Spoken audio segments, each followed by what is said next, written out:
اپنی زندگی میں کوئی بھی اپنی اولاد کو کسی کو تحفہ دے سکتا ہے، انفاق فی سبیل اللہ کر سکتا ہے، وراثت نہیں بانٹ سکتا. اور ہم یہی کہہ رہے ہیں نا، ہم یہی کہہ رہے ہیں کہ ہوتا ہے. ہبہ کیا ہے، تملیک کیا ہے، ہبہ کیا بخشا ہے. میں نے تین الفاظ استعمال کیے تھے، آپ کو کیوں نہیں سمجھ آ رہی؟ اپنی حیات میں، زندگی میں انہوں نے تملیک کرایا تھا، یعنی زہرا سلام اللہ علیہ کو مالک بنایا. نہیں تو مطلب حضرت علی رضی اللہ عنہ کو جب حضرت عمر نے، صحیح بخاری مسلم دونوں کی روایت ہے، قسم دے کے پوچھا کہ کیا اللہ کے نبی صلی اللہ علیہ وسلم نے اپنی وصیت کے تعلق سے یہ نہیں کہا تھا کہ انبیاء وراثت میں کچھ نہیں چھوڑتے، جو چھوڑتے ہیں وہ صدقہ ہے؟ تو حضرت علی نے کہا ہاں ہاں بے شک کہا. تو مطلب حضرت علی نے جھوٹی گواہی دی نعوذ باللہ. جواب سن لو، اب میری بات نہ کاٹو، جواب نہ کاٹو. تو یہ آپ کی حدیث ہم پہ حجت نہیں ہوتی کہ آپ جو ہے بخاری اور مسلم کی حدیث لے کے آئے کہ بخاری مسلم میں تو یہ لکھا ہماری حدیث ہٹانے کے بعد مطلب میں کیا ہے؟ سن لو، جواب سن لو پھر کاٹ لو. تمہاری احادیث ہم پہ حجت نہیں ہے، یہ مناظرے کا اصول ہے، استدلال کا اصول ہے. ہمارے خلاف آپ ہوئے پیش کرتے ہو نا، ہماری کتابیں ہٹا دو تو آپ کے پاس آپ کے مذہب کا ہے کیا؟ بات سنو پہلے، بات سنو پھر رد کر دو. ہمارے مذہب میں ہماری اصول سے اوکے ہماری کتابوں سے اہل بیت کے دشمن ہیں. اگر میری باتوں کو نہیں سنتے، میری باتوں کو کاٹ دیتے، آپ سے گفتگو نہیں ہو سکتی. میرے عزیز دیکھا آپ نے، جیسے ہی یہ غلط ثابت ہونے لگتا ہے میرا ویڈیو میری آواز بند کر دیتا ہے. یہ ہے شیعوں کے مناظر، منہ بولے مناظر.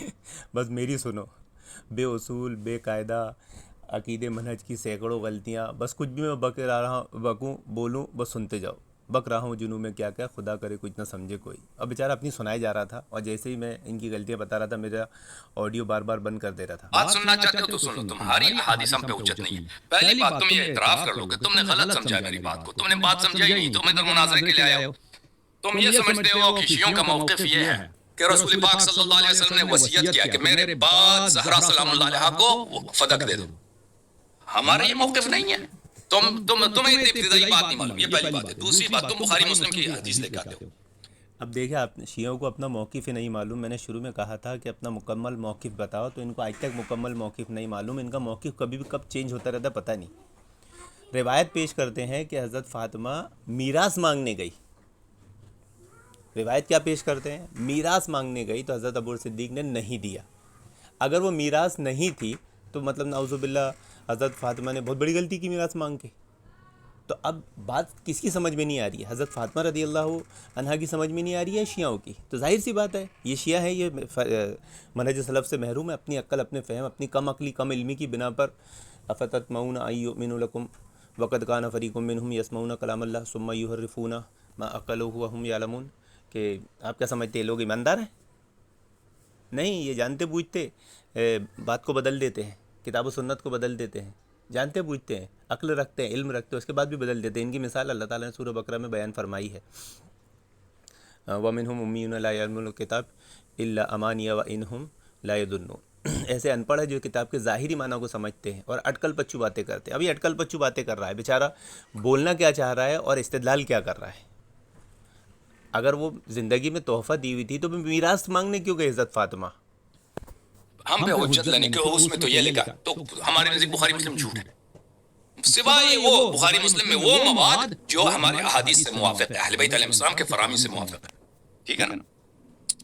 تو انما معاشر الانبیاء لا نورث ما ترکنا صدقہ، یہ حدیث اگر سچی ہے تو اسی بخاری مسلم میں ہے جس حدیث کا آپ نے تذکرہ کیا ہے. آپ مجھے سوال کا جواب دے دیں کہ وہاں پہ خود عمر کہتے ہیں کہ امیر المؤمنین علیہ السلام اور عباس اب عمر کی خلافت میں فدق کا مطالبہ کرنے آئے تھے.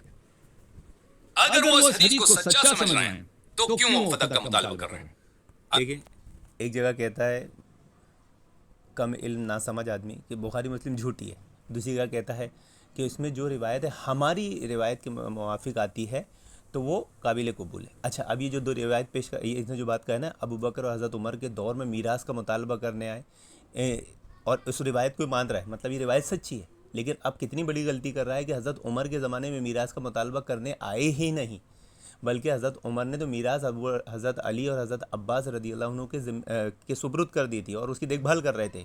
اور اس کی دیکھ بھال میں حضرت عباس اور حضرت علی کا اختلاف ہوا، یعنی یہ روایت کوئی مان رہا ہے کہ یہ صحیح ہے. اب اسی روایت سے شیعہ مذہب دھڑام سے گر رہا ہے. اب میں نے اس کو آگے کیسے پکڑا؟ امیر المؤمنین علیہ السلام اگر وہ اس حدیث کو سچا سمجھتے ہیں کہ پیغمبر کی میراث نہیں ہوتی، پیغمبر کا میراث صدقہ بن جاتا ہے. پیغمبر کی میراث نہیں ہوتی، پیغمبر کا میراث صدقہ بن جاتا ہے. تو وہ کیوں؟ اس سوال کا جواب دے، اس معمہ کا جواب دے دو. تو پھر وہ کیوں اب میراث طلب کرنے کے لیے کہ فدق کا میراث دے دو ہمیں، عمر کے پاس آئے؟ جی بسم اللہ، اس کا جواب دے دو. جی آپ نے جو بات کہی ہے اس میں آپ کی تھوڑی سی کمزوری، غلطی، بہت ساری خامیاں ہیں. حضرت فاطمہ رضی اللہ عنہ حضرت عباس رضی اللہ عنہ کے ساتھ جب باغ فدق کا مسئلہ لے کر حضرت ابو صدیق کے پاس آئی اور حضرت ابو صدیق نے حدیث سنائی کہ انبیاء وراثت میں کچھ نہیں چھوڑتے، جو چھوڑتے ہیں وہ صدقہ ہے اور جو چھوڑتے ہیں وہ علم ہے. تو اس کے بعد یہ روایت میں جو آتا ہے جس سے لوگ غلط فہمی میں پڑ گئے کہ حضرت فاطمہ ناراض ہو گئی. ناراض ہونے سے وہاں مراد جائیداد کے اوپر ناراض ہونا نہیں ہے، بلکہ ناراض ہونے سے وہاں یہ مراد تھی کہ آپ کو یہ حدیث کا علم نہیں تھا جو ابو بکر صدیق رضی اللہ عنہ نے آپ کو یاد دلائی، تو آپ نے خاموشی اختیار کی اور پھر ساری زندگی خاموشی اختیار کی. کبھی بھی آپ نے اس پر مطالبہ نہیں کیا، بلکہ حضرت فاطمہ رضی اللہ عنہا کا جو ناراضگی کا سبب تھا وہی تھا کہ اس جائیداد، اس پراپرٹی کا انتظام کس کے ہاتھ میں رہے. اس مسئلے کو حضرت عمر نے حل کر دیا تھا.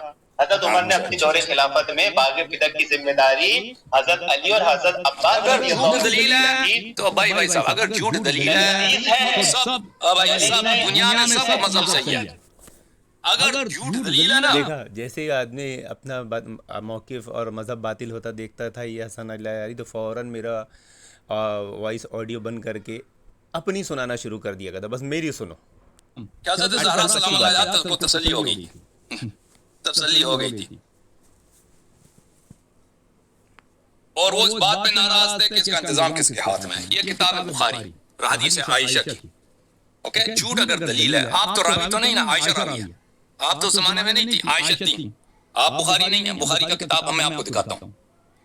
یہ کتاب ہے سقیم البخاری، چھاپ دار احیاء التراث العربی، دار احیاء التراث العربی، سال 2001. بیچارہ میری آواز، میرا ویڈیو بند کر کے اپنی سنا رہا ہے اور قابلیت دکھا رہا ہے. اسے کہتے ہیں قابلیت دکھانا. اللہ کے نبی صلی اللہ علیہ وسلم نے صحیح فرمایا تھا خوارجوں کے تعلق سے کہ قرآن پڑھیں گے زبان مروڑ مروڑ کر، لیکن قرآن ان کے حلق کے نیچے نہیں اترے گا. یہ خارجی رافضیوں کا بھی یہی حال ہے کہ قرآن حدیث پڑھتے ہیں لیکن اصول، قاعدے، ضابطے ان کے دل و دماغ سے حلق کے نیچے نہیں اترتے، ان کے دل و دماغ میں جاتے ہی نہیں، گھستے ہی نہیں ہیں. اور کیا سے کیا اپنی کم عقلی، اپنے کم فہم علم سے کیا سمجھ لیتے ہیں. یہ اس کا ایک بہت بڑھیا سی مثال اور نمونہ ہے. میں دار احیاء التراث العربی میں چھپی ہے کتاب فرض الخمس. یہ کتاب فرض الخمس، بلے حدیث نمبر 30. حدیث کون سا ہے بھائی؟ حدیث نمبر 30,092. عائشہ سے روایت ہے کہ فاطمہ سلام اللہ علیہا، رسول پاک صلی اللہ علیہ وسلم کی بیٹی، سألت ابا بکر بعد وفات رسول اللہ صلی اللہ علیہ وآلہ ان یقسم لها میراثها. انہوں نے ابو بکر سے مطالبہ کیا کہ رسول پاک صلی اللہ علیہ وسلم کے وفات کے بعد ان سے مطالبہ کیا کہ ان کا میراث ان کو دیا جائے. ما ترک رسول اللہ صلی اللہ علیہ وآلہ مما افاء اللہ علیہ، وہ رسول پاک صلی اللہ علیہ وسلم کا ترکہ جو اللہ نے ان کو عطا کیا تھا، یعنی کہ پرسنل پراپرٹی ہے ان کے بابا. فقال لها ابو بکر، ابو بکر نے ان سے کہا ان رسول اللہ صلی اللہ علیہ وسلم قال، رسول پاک صلی اللہ علیہ وسلم نے کہا ہے لا نورث ما ترکنا صدقہ، ہماری میراث نہیں ہوتی، ہماری میراث نہیں ہوتی، ہم جو چھوڑتے ہیں وہ صدقہ ہوا کرتا ہے.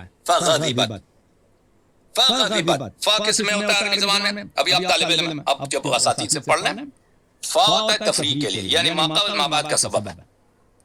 بل ان تاتینی فاکرمک، اگر آپ تشریف لائیں میں آپ کا اکرام کروں گا، یعنی آپ کا آنا سبب ہے میرے اکرام کا.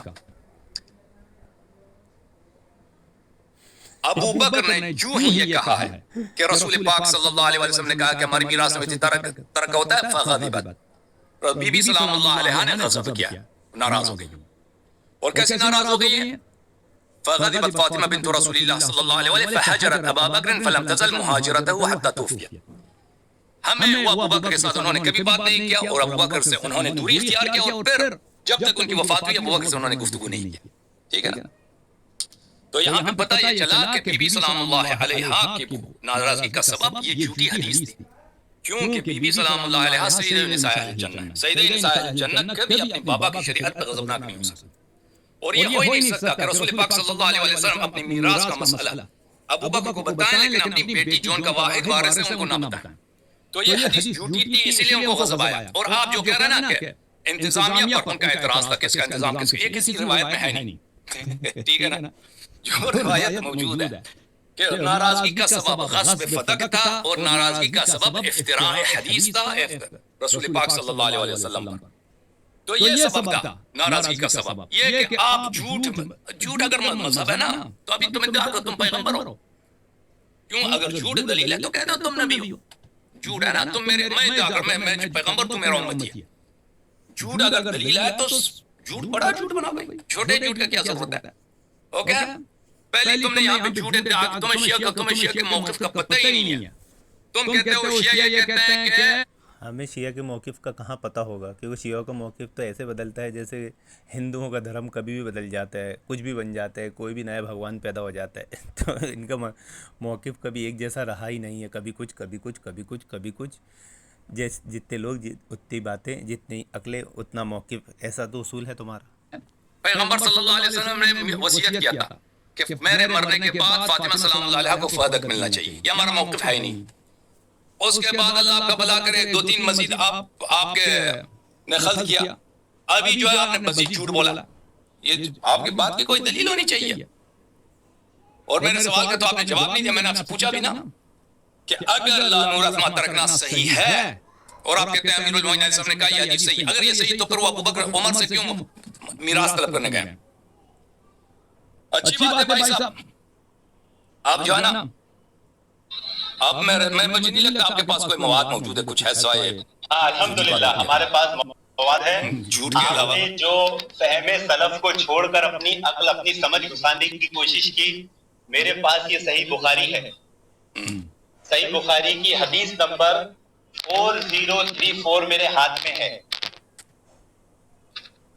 اور حضرت فاطمہ رضی اللہ عنہا سے جو اجتہادی خطا ہوئی ہے اسی کا تذکرہ یہاں پر ام المؤمنین کے تعلق سے بھی ذکر کیا گیا ہے. کون سا اجتماعی حدیث نمبر 4034.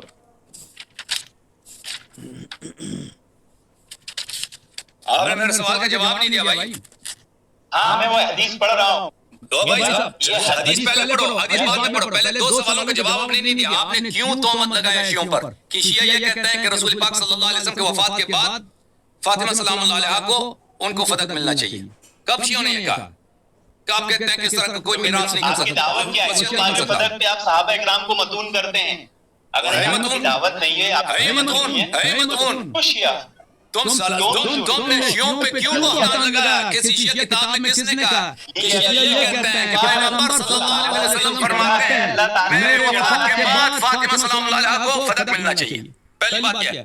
دوسرا سوال آپ سے، دوسرا سوال کہ اگر یہ حدیث صحیح ہے لا نورث ما ترکنا صدقہ، آپ نے ذکر کیا نا، تو وہ ابو بکر عمر کے حکومت میں کیوں فدق لینے گئے تھے؟ میراث کیوں طلب کیا؟ یہ تو میں نے بتایا کہ حضرت فاطمہ کو حدیث کا علم نہیں تھا. حضرت علی علیہ السلام عباس کے ساتھ عمر کی خلافت میں عمر سے کیوں میراث طلب کیا؟ یہ تو جھوٹ بول رہے ہیں آپ.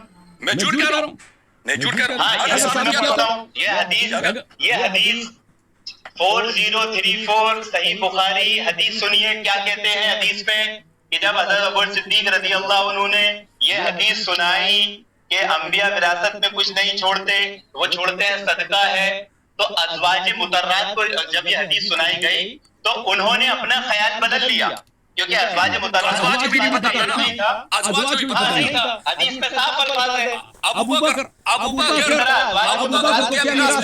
فاطمہ کو بھی نہیں تھا. ابھی آپ سنیے، ابھی پیغمبر صلی اللہ علیہ وسلم نے ازواج کو بتایا نہ بیٹی کو بتایا. بولا تھا حضرت علی کے تعلق سے کہ حضرت عمر سے مانگنے گئے تھے، کوئی مانگنے نہیں گئے تھے. آگے حدیث میں کیا ہے؟